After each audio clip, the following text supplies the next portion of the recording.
If you're using one tracking app, you're doing it wrong. Let me break it down for you. Most new collectors see one app and think it does everything and there's nothing else is good. They become fanboys of the app and then they're stuck with just one.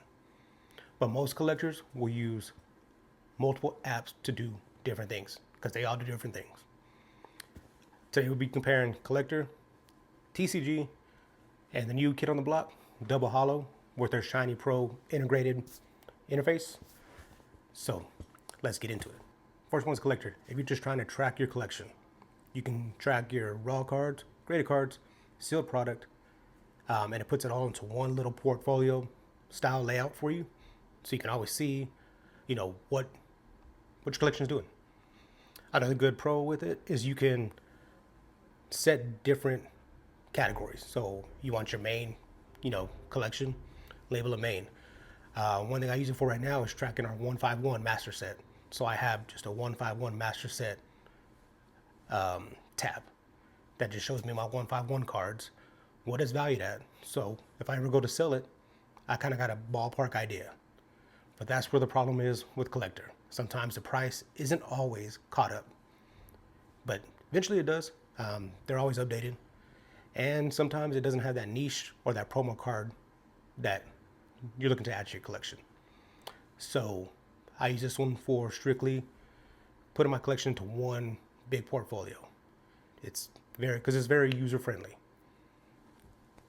Next we have TCG.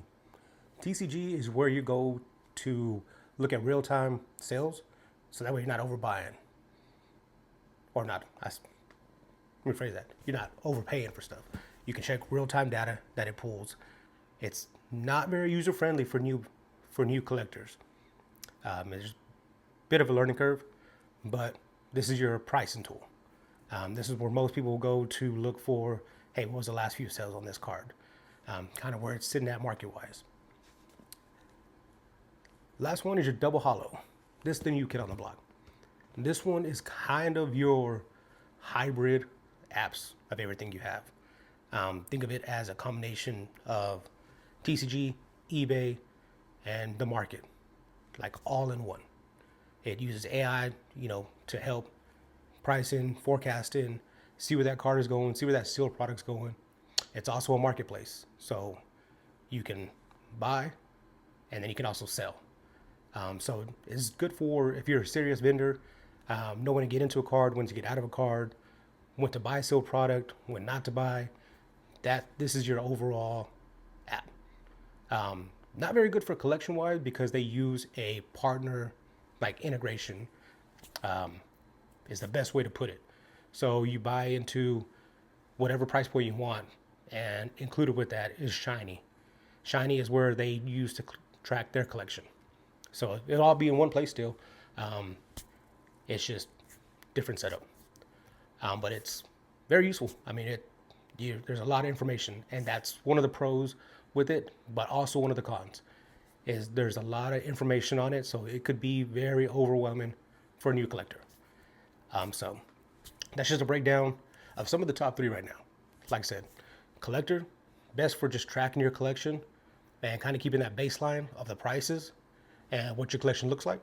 TCG, that's your pricing tool. That's going to be your one where you're checking the prices of the market.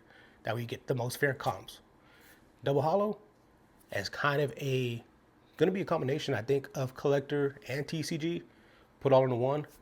Plus, one thing I forgot to mention with Double Holo, if you're a seller, their fees are way lower than TCG and eBay, especially eBay with their freaking outrageous fees. So what are y'all using? Using one, using two, using all of them? Because if you're wrong, if you're using just one, because they all do something different. That's the Collectr IQ.